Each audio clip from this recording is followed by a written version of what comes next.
I remember going around to several big modelling agencies Yeah. and seeing the likes of Naomi Campbell and Kate Moss on walls and stuff like that. And they told me to lose weight. And I was, I'm 5'10". At the time I was size 10, I was very slim. Yeah. And I was just like, well, I'm not going to do that. Like, especially like being Jamaican, it's like I was already skinny in a way. They just kept wanting to fatten me up. So it's like I'm not gonna lose any weight. I'm like, so I had to accept that it just wasn't for me in a way. I was like, okay, maybe it's not for me, but it's always something that I wanted to do. I wanted to be a fashion model. I wanted to kind of work in that industry. I've always dreamt of working in fashion ever since I was young. Yeah, so it was always something that I wanted to do. But I always wanted to travel as well. And I kind of went down the travel route. So I actually was in my early to mid 20s, actually working in the travel industry.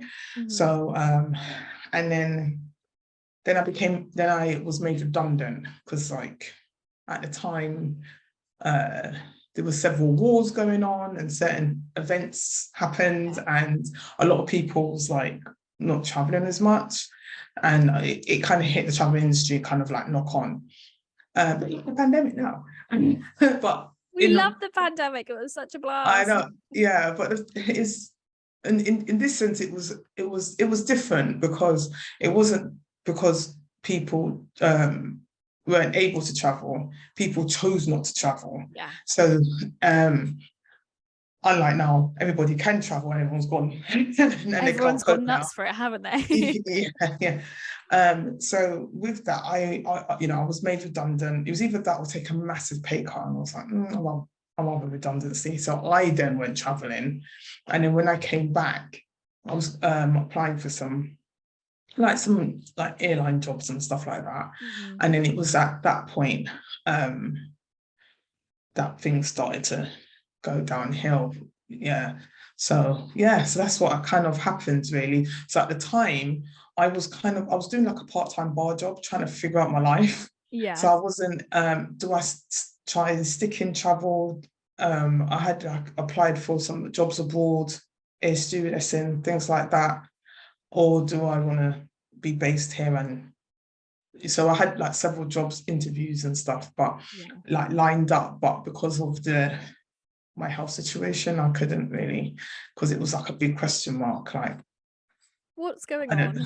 Yeah, kind of thing. And then as I started to use the wheelchair, it just became, everything was just focused on that diagnosis. Like I did not have like the mental capacity for anything else, to be honest, at that point.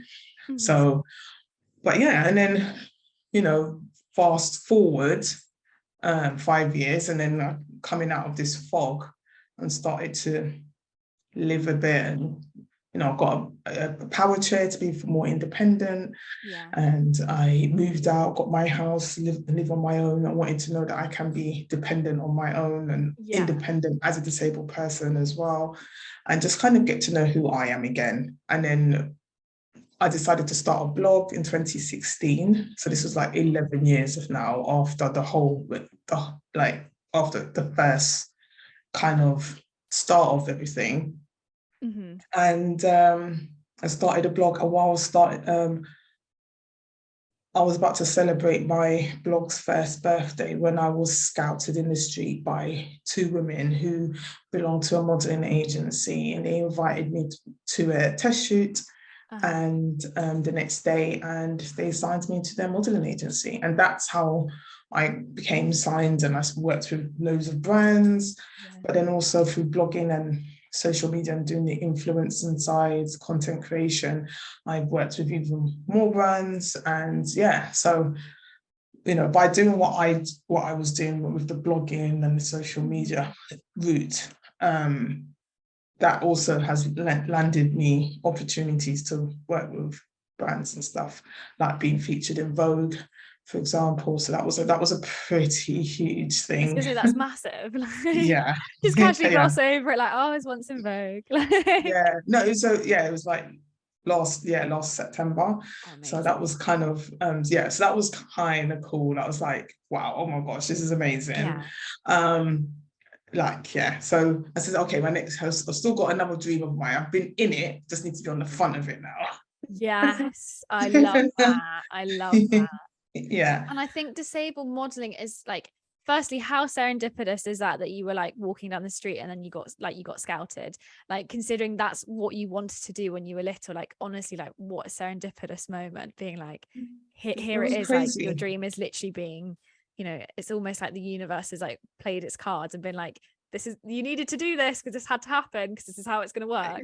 So it was so weird because I'm like, oh my gosh, here's me like 2 sizes bigger than I was back then, like a wheelchair user, older as well, like, you know, not 16, I'm in my 30s, and you're like, it's like, what? Like, I literally thought they were like, I thought they weren't being honest. I thought, oh, this is some kind of scam. This has got to be some kind of scam.